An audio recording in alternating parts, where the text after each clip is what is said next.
Oke, mari kita bahas sesuatu yang kayaknya kita semua pernah ngalamin deh. Kebiasaan buat nunda-nunda sesuatu, mikir kalau besok tuh masih ada. Tapi gimana kalau perasaan, waktu masih banyak ini sebetulnya adalah semacam penyakit spiritual yang justru ngehalangin kita buat jadi versi terbaik dari diri kita? Yuk kita bedah bareng-bareng ilusi keabadian ini. Nah, familiar banget kan sama pertanyaan ini?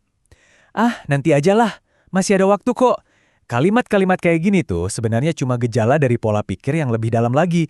Sesuatu yang sering kita anggap wajar. Padahal, sebetulnya bisa jadi bahaya banget. Ternyata perasaan kalau kita ini punya waktu yang nggak ada habisnya itu ada namanya loh. Ini bukan sekedar kebiasaan jelek, tapi dianggap sebagai penyakit batin. Yuk kita kenalan sama musuh kita yang sebenarnya. Nah, ini dia istilah kuncinya. Tulul amal. Kalau diartiin secara harfiah, ya panjang angan-angan.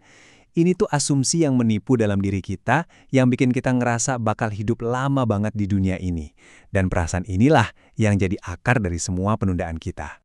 Terus emangnya apa sih masalahnya kalau punya angan-angan panjang, ternyata efeknya itu merembet kemana-mana, ke semua aspek hidup kita, dan pelan-pelan bisa mengarahkan kita ke jalan yang salah.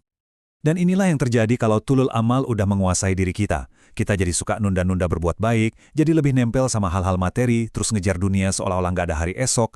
Akibatnya, justru hal yang paling penting, persiapan buat kehidupan setelah ini malah kita anggap enteng. Prioritas hidup kita jadi kebolak-balik. Kekhawatiran ini tuh bukan hal yang baru loh. Sayyidina Ali secara spesifik nunjuk dua hal ini sebagai ketakutan terbesarnya buat kita semua. Katanya, mengikuti hawa nafsu itu bakal ngehalangin kita dari kebenaran.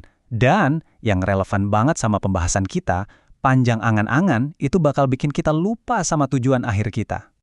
Nah, yang menarik dari sini adalah gimana ini nunjukin semacam reaksi berantai yang logis banget. Semua dimulai dari satu perasaan aja, panjang angan-angan, yang akhirnya bikin kita lupa sama akhirat. Karena lupa, ya kita nggak nyiapin apa-apa, dan pas waktunya tiba, kita datang dengan tangan kosong. Nggak bawa bekal apa-apa buat keselamatan kita. Semuanya berawal dari satu asumsi yang keliru. Oke, kita udah paham masalahnya, udah lihat juga bahayanya. Sekarang pertanyaannya, gimana cara nyembuhinnya? Jawabannya mungkin kedengaran agak kagetin, tapi ini sangat kuat dan efektif. Yep, sesederhana dan sedalam itu. Menurut Imam Haddad, nggak ada obat lain buat penyakit panjang angan-angan selain lawannya langsung, yaitu mengingat kematian. Logis kan? Kalau penyakitnya adalah merasa bakal hidup selamanya, ya obatnya adalah sadar kalau hidup ini cuma sementara. Eits, tapi tunggu dulu. Mengingat kematian itu bukan berarti kita jadi murung atau pesimis ya. Justru sebaliknya, ini soal jadi realistis. Kematian itu satu-satunya hal gaib yang pasti datang dan paling dekat sama kita. Dan dia nggak punya pola. Bisa datang kapan aja, ke siapa aja. Berapa banyak orang sehat yang kita lihat tiba-tiba nggak ada. Atau anak kecil yang kita kira perjalanannya masih panjang, ternyata udah dipanggil duluan. Kesadaran inilah yang jadi penawar ilusi keabadian. Nah, kesadaran tentang kefanaan ini yang akhirnya ngebedain dua tipe manusia, yang bijak dan yang cuek aja, yang mengabaikannya. Coba kita lihat bedanya. Slide ini ngegambarin perbedaannya dengan jelas banget. Ini berdasarkan sebuah hadis. Orang yang bijak itu adalah mereka yang terus-terusan introspeksi diri dan siap-siap buat kehidupan setelah kematian. Sebaliknya, orang yang bodoh itu adalah mereka yang cuma ngikutin hawa nafsunya aja, sambil berharap dapat ampunan, tapi nggak pernah berusaha buat pantas nerima ampunan itu. Dan ini adalah contoh kesadaran level tertinggi. Nabi Muhammad SAW ngajarin betapa dekatnya realitas ini. Coba bayangin, dalam hal sesimpel makan aja, beliau sadar kalau suapan itu belum tentu bakal ketelan. Ini bukan soal ketakutan loh ya, tapi soal kesiapan dan kesadaran penuh di setiap momen yang kita punya. Oke, jadi gimana caranya kita bisa nerapin kesadaran ini di kehidupan kita sehari-hari?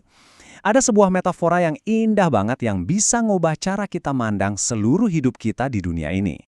Ini dia nasihat emas dari Nabi kepada sahabatnya Abdullah bin Umar. Anggaplah dunia ini bukan rumah permanen kita, tapi cuma tempat persinggahan. Kita ini ibarat seorang musafir yang cuma numpang lewat. Coba deh kita pikirin, waktu kita lagi perjalanan jauh terus berhenti di rest area, apa kita bakal bangun rumah di situ? Ya enggak kan? Kita cuma istirahat sebentar, isi bekal, terus lanjut jalan lagi. Kita juga nggak mau bawa koper yang berat-berat dan bikin repot. Nah, harusnya gitu juga kita di dunia. Fokus kita bukan di tempat singgah ini, tapi di tujuan akhir perjalanan kita. Abdullah bin Umar yang dapat nasihat ini langsung, dia nerjemahinnya jadi langkah-langkah yang praktis banget. Intinya, kalau kamu ada di pagi hari, jangan nunggu sore buat berbuat baik. Lakuin sekarang juga. Manfaatin waktu sehatmu buat ngumpulin bekal untuk masa sakitmu nanti, dan pakai hidupmu yang sekarang buat nyiapin kematianmu. Ini benar-benar panduan praktis buat seorang musafir yang cerdas. Jadi, poin utamanya adalah ini, penyakitnya itu mikir nanti, dan obatnya adalah bertindak sekarang. Dunia ini cuma rest area, bukan tujuan akhir. Nah, pertanyaannya sekarang kembali ke diri kita masing-masing. Dengan kesadaran ini, kebaikan apa yang nggak bakal lagi kita tunda-tunda?